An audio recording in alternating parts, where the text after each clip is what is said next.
Hi all. Today day 7 of ஒரு weight loss journey. இப்போ தான் ஸ்டார்ட் பண்ண மாதிரி இருக்குது. அதுக்குள்ளே 7 டேஸ் ஆகிடுச்சு. இந்த வீடியோவில் வந்து நான் இன்றைக்கி என்ன வெயிட்டில் இருந்தேன், இயர்லி மார்னிங் எம்டி ஸ்டொமக்கில், அதே மாதிரி என்ன ஃபுட் பேட்டர்ன் ஃபாலோ பண்ணேன், என்னென்ன எக்ஸசைஸ் பண்ணேன், எத்தனை ஸ்டெப்ஸ் வாக்கிங் போனேன் அப்படின்றத கவர் பண்ணியிருக்கேன். இன்றைக்கி மார்னிங் கொஞ்சம் ஒர்க் இருந்துச்சு, அதனால் வெளியே போக வேண்டியிருந்துச்சு. மார்னிங் வந்து எம்டி ஸ்டொமக்கில் ஃபேட் கட்டர் ட்ரிங்க் வந்து ஆல்ரெடி நான் பவுட்ரு பண்ணி ஸ்டோர் பண்ணி வச்சுருந்தேன் ஒரு கிளாஸ் பாட்டிலில். அதில் 1 ஸ்பூன் எடுத்து ஹாட் வாட்டர் பாயில் பண்ணி அதில் போட்டு மிக்ஸ் பண்ணி குடிச்சிட்டேன். ஸோ இது வந்து நம்மளோட மெட்டபால்ஸை வந்து பூஸ்ட் பண்ணும், நமக்கு வந்து ஃபேட்லெஸ் பண்ண இது ரொம்ப ஹெல்ப்ஃபுல்லாக இருக்கும். அதனால் நான் எப்பவுமே டெய்லி கண்டினியூவாக அது ஒரு 1 லிட்டர் கிட்ட நான் கன்சியூம் பண்ண ஸ்டார்ட் பண்ணிட்டேன். இது எனக்கு ஹெல்ப் ஆச்சு, நீங்களும் ட்ரை பண்ணி பாருங்கள். அதே மாதிரி மார்னிங் வந்து 2 தோசை சட்னி எடுத்துக்கிறேன். இது கொத்தமல்லி சட்னி, பீனட் சட்னி, நீங்கள் தேங்காய் சட்னிலாம் மோஸ்ட்லி அவாய்ட் பண்ணுங்கள், ஏன்னா ஹை கலோரி.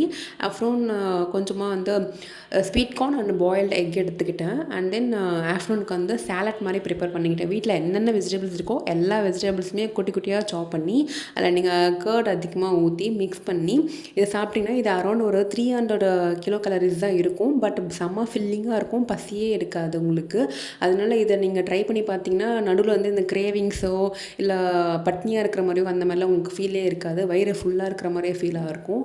ஈவினிங்கும் வந்து கொஞ்சம் வாட்டர்மெலன் எடுத்துக்கினேன். சம்மரில் வந்து பாடி வந்து பயங்கர ஹீட் ஆகிற மாதிரி இருந்துச்சு. ஸோ அதனால் டீஹைட்ரேட் ஆகாமல் இருக்கணுன்றதுனால வாட்டர் இருக்கிற மாதிரி மஸ்க் மெலன், வாட்டர் மெலன் இது மாதிரி நான் எடுத்துக்கிறேன். கலோரியும் இது ரொம்ப கம்மி தான். ஸோ அதனால் இதை கொஞ்சம் அதிகமாக கூட சாப்பிட்டுக்கோங்க. ப்ரோட்டீனுக்காக 2 பாயில்டு எக் எடுத்துக்கிட்டேன். அப்புறம் ஆஃப்டர்நூன் வந்து கொஞ்சமாக ஒயிட் ரைஸு, வெஜிடபிள்ஸ்லாம் போட்ட மாதிரி தால், சாம்பார், எக் வந்து எடுத்துக்கிட்டேன். ப்ரோட்டீனுக்காக டெய்லி நம்ம சிக்கன் அது மாதிரி நம்மளால் இது முடியலன்னா நான் எக் மட்டும் எடுத்துக்கிறதால. அப்புறம் சோக் பண்ணி வச்சுருந்தேன் நைட்டே வந்து பிளாக் கிரேப்ஸு, அது வந்து வாட்டரோட எடுத்துக்கிட்டேன்.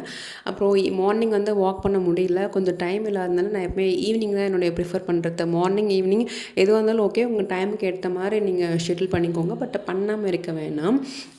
அப்புறம் ஒரு சிஸ்டர் சொன்னாங்க ஸ்கிப்பிங் ஃபாலோ பண்ணுங்கள். நிறைய டவுட்ஸ் வந்து எனக்கு கமெண்ட் செக்ஷனில் நிறைய கண்டினியூஸாக வந்துகிட்டே இருந்துச்சு. என்னால் முடிஞ்ச அளவுக்கு நான் எல்லா டவுட்ஸுமே வந்து கிளியர் பண்ணுறேன். உங்களுக்கு வேறு ஏதாச்சும் கொரினா கூட நீங்கள் கமெண்டில் கேளுங்க. அதுமாரி நான் ஃப்யூச்சரில் வந்து லைவ் போடலான்ட்டு இருக்கேன். ஸோ லைவ் வந்து எந்த டைமில் எல்லோரும் ஃப்ரீயாக இருப்பீங்கன்னு சொல்லிட்டு நீங்கள் அப்டேட் பண்ணிங்கன்னா மேபி நான் அந்த டைமில் வந்து ஒரு QA செக்ஷன் மாதிரி லைவ் கண்டக்ட் பண்ணலான்ட்டு இருக்கேன். கமெண்டில் சொன்னிங்கன்னா நான் அதுக்கேற்ற மாதிரி பிளான் பண்ணுறேன். ஃபஸ்ட்டு எடுத்தோடனே வார்ம் அப் ஸ்டார்ட் பண்ணிவிட்டேன். ஒரு 6க்கு நான் வந்து பார்க்குக்காக போனேன். ஸோ அங்கே எல்லாருமே அப்போ தான் வர ஸ்டார்ட் பண்ணாங்க. ஸோ 6க்கு வார்ம் அப் ஸ்டார்ட் பண்ணியாச்சு. எப்பவுமே பேசிக் வார்ம் அப் ரெகுலராக பண்ணுற அதே எக்ஸசைஸ் தான். நீங்கள் வீடியோ பார்த்து ஃபாலோ பண்ணுங்கள். நான் கொஞ்சம் ஸ்பீடப் பண்ணியிருக்கேன், பட் இவ்வளோ ஸ்பீடாக பண்ணுவேன்னா நான் பண்ண மாட்டேன், ஸ்லோவாக தான் பண்ணுவேன். அதுக்குன்னு சொல்லி உங்கள் ப்ரீத்தை வந்து கண்ட்ரோல் பண்ணாதீங்க. எப்பவுமே இன்னல் எக்ஸல் வந்து ப்ராப்பராக ஃபாலோ பண்ணிங்க. மூச்சு வாங்குச்சுன்னா கொஞ்சம் லைட்டாக வந்து பிரேக் எடுத்து பண்ணுங்கள். அந்த மாதிரி வந்து தாகமாக இருந்துச்சுன்னா தண்ணி அதிகமாக குடிக்க வேணாம், கொஞ்சம் கொஞ்சமாக கேப் விட்டு ஒரு சிப்பை வந்து கன்சியூம் பண்ணுங்கள். இது பேசிக் எக்ஸசைஸ் தான். ஃபுல் பாடி, ஆஃப் பாடி, நீங்கள் எதுவாக இருந்தாலும் பண்ண வாக்கிங்கிறதுனால லோயர் பாடி மட்டும் தானே ஒர்க் ஆக போகுது. அதனால் அப்பர் பாடி பண்ண வேணாம், அப்படி மட்டும் ஸ்கிப் பண்ண வேணாம். அப்பர் பாடி, லோயர் பாடி ஃபுல் எக்ஸசைஸும் பண்ணுற மாதிரி கவர் பண்ணுங்கள். Hip rotation, leg rotation, hand rotation, neck rotation என்னென்ன இருக்கோ எல்லாமே பண்ணுங்கள். அப்புறம் மார்னிங் நான் வெயிட் செக் பண்ணி பார்த்தேன். எனக்கு என்ன ஹாப்பி நியூஸ்னால் எனக்கு இன்றைக்கி வெயிட் லாஸ் ஆகிருக்கு. நான் வந்து டே 10ல் வந்து என்னுடைய வெயிட் வந்து ரிவீல் பண்ணுறேன். நம்ம கரெக்ட் ஃப்ளோவில் தான் போகிறோம். பரவாயில்ல, வெயிட் லாஸ் ஆகியிருக்கு. கெயின் ஆனாலும் அதுக்கப்புறமேட்டுக்கா லாஸ் ஆகும்போது டபுளாக லாஸ் ஆகுது அப்படின்றதுனால கொஞ்சம் ஹாப்பியாக இருந்துச்சு. ஸோ அதனால் லாஸ் ஆகிருந்தாலும் பரவாயில்ல, கெயின் ஆனாலும் பரவாயில்ல, நம்ம பண்ணுற ஃப்ளோ வந்து நம்ம பண்ணிகிட்டே இருப்போம். அந்த மாதிரி கடமை செய் பலனை எதிர்பார்க்காதே அப்படின்ற மாதிரி போயிட்டுருக்கு. சரி பரவாயில்ல, டே 7 வரைக்கும் ரெடியூஸ் ஆகிருக்கு. நான் ஒரு நோட் போட்டு கரெக்டாக ஃபாலோ பண்ணி எழுதிட்டு வந்துட்டு இருக்கேன். டே 10க்கு வந்து எவ்வளோ ரெடியூஸ் ஆகிடுச்சு, இந்த பேட்டர்ன் கரெக்டாக இல்லையா அப்படின்றத நான் உங்களோட ஷேர் பண்ணுறேன். டெய்லியும் சொல்கிற மாதிரி தான் வார்ம் அப் பண்ணாமல் எப்பவுமே வாக்கிங்கோ ஹிட் ஒர்க் அவுட்டோ எதுவுமே பண்ண ஸ்டார்ட் பண்ணாதீங்க. ஏன்னா எப்போ வேணால் இன்ஜுரி ஆக சான்ஸ் இருக்குது. ஒரு நாள் இருக்கிற மாதிரி ஒரு நாள் வந்து இல்லை நான் பண்ணால் கூட எனக்கு ஒன்றும் ஆகாது அப்படி மட்டும் நினச்சி பண்ணிவிட வேணாம். எப்போ எப்படி நடக்கும்னு சொல்ல முடியாது. ஸோ அதனால் எப்பவுமே வந்து ஒரு ப்ரிகாஷன் வந்து வார்ம் அப் பண்ணுறது ரொம்ப நல்லது. நீங்கள் வாக் பண்ணுறதுக்கு முன்னாடி வார்ம் அப் பண்ணால் உங்கள் பாடி வந்து அப்போவே ஃபேட்டை வந்து பர்ன் பண்ண ஸ்டார்ட் பண்ணிட்டோம். ஸோ நீங்கள் வாக் பண்ணும்போது அது உங்களுக்கு இன்னும் கொஞ்சம் ஈஸியாக இருக்கிற மாதிரி ஃபீல் பண்ணுவீங்க. பாடியும் கொஞ்சம் ஸ்டிஃபாக இல்லாமல் ஒரு மாதிரி லூஸாக இருக்கிற மாதிரி கொஞ்சம் நடக்கிறதுக்கு உங்களுக்கு ஃப்ளெக்சிபிளாக இருக்கிற மாதிரி உங்களுக்கு ஃபீல் வரும் ஆட்டோமேட்டிக்காக. இன்றைக்கி ஸ்டெப்ஸ் வந்து இப்போ தான் ஸ்டார்ட் பண்ணேன். ஒரு 2000 இருக்கும்போது கொஞ்சம் லேஸியாக இருக்கிற மாதிரி இருந்துச்சு. ஏன்னா இன்றைக்கி வந்து வெயிட் லாஸ் ஆச்சுல, ஸோ லாஸ் ஆகுது அப்படின்ற மாதிரி ஒரு ஹாப்பியில் வந்து எப்படி சொல்கிறது, ஒரு லத்தாஜிக்காக நான் பாட்டு நடந்து போயிட்டு இருந்தேன். சரி இல்லை வேணாம் அப்படின்னு சொல்லிட்டு கொஞ்சம் ஸ்பீடப் பண்ணலாம் அப்படின்னு கொஞ்சம் கொஞ்சமாக ஸ்பீடப் பண்ணேன். வாக்கிங்லேருந்து கொஞ்சம் ஜாகிங் ட்ரை பண்ணிகிட்டே இருக்கேன். ஸோ இம்ப்ரூவ்மெண்ட்டை எனக்கும் ஃபீல் பண்ண முடியுது. என்னுடைய பாடி வந்து டே 1ஓட டே 7 கம்பேர் பண்ணும்போது எனக்கு கொஞ்சம் லைட்டாக இருக்கிற மாதிரி ஃபீல் ஆகுது. ஏன்னா கொஞ்சம் கொஞ்சமாக வாட்டர் கண்டென்ட்லாம் ரெடியூஸ் ஆகவே. என் கூட சேர்ந்து கமெண்ட் செக்ஷனில் நிறைய பேர் பிங் பண்ணியிருந்தீங்க, நானும் வெயிட் லாஸ் ஸ்டார்ட் பண்ணியிருக்கேன் அப்படிலாம் சொல்லிவிட்டு. ஒரு சில பேர் அவங்களோட வெயிட்டும் எனக்கு மெசேஜில் டிஎம்மில் இன்ஸ்டாகிராமில் கூட சென்ட் பண்ணியிருந்தீங்க. எப்படி ஸ்டார்ட் பண்ணுறதுன்னு தெரியல, எங்கேருந்து ஆரம்பிக்கிறதுன்னு தெரியல, நான் இப்போ இவ்வளோ வந்துட்டேன் அப்படிலாம் சொன்னீங்க. எப்பவுமே வந்து நாளைக்கு பார்த்துக்கலாம், மண்டேலேருந்து பார்க்கலாம், மந்த்து ஸ்டார்டிங்லேருந்து பார்த்துக்கலாம் அப்படி மட்டும் விடாதீங்க. எப்போது நீங்கள் நினைக்கிறீங்களோ அப்போத்துலேருந்தே ஸ்டார்ட் பண்ண ட்ரை பண்ணுங்கள். ஸ்டார்டிங் ஒரு எப்படி சொல்கிறது, நான் ஒரு 4000 5000 கூட நான் ரீச் பண்ணல, அதுக்குள்ளே எனக்கு ஸ்வெட் ஆக ஆரம்பிச்சிருச்சு. கண்டினியூஸாக வாக் மட்டும் பண்ணினே இல்லாமல் கொஞ்சம் நடுவில் உங்களுக்கு தெரிஞ்ச ஏதாச்சும் எக்ஸசைஸோ அப்படி இல்லைன்னா பார்க்கில் நீங்கள் ஒர்க் பண்ணுற அந்த நீங்கள் எங்கே பண்ணுறீங்களோ அங்கே இருக்கிற சின்ன சின்ன எக்யூப்மெண்ட் வச்சு என்னென்ன பண்ண முடியுமோ அது மாதிரி பண்ணுங்கள். இப்போ நடந்துக்கிட்டே இருக்கிறத விட இது மாதிரி நடுவில் நீங்கள் ஏதாச்சும் எங்கேஜாக பண்ணும்போது இன்னும் பாடி வந்து அதை வார்ம் ஆகிட்டே இருக்கும். நானுமே கொஞ்சம் நேரம் உட்காந்துட்டு தான் பண்ணுவேன், கண்டினியூஸாக பண்ண மாட்டேன்.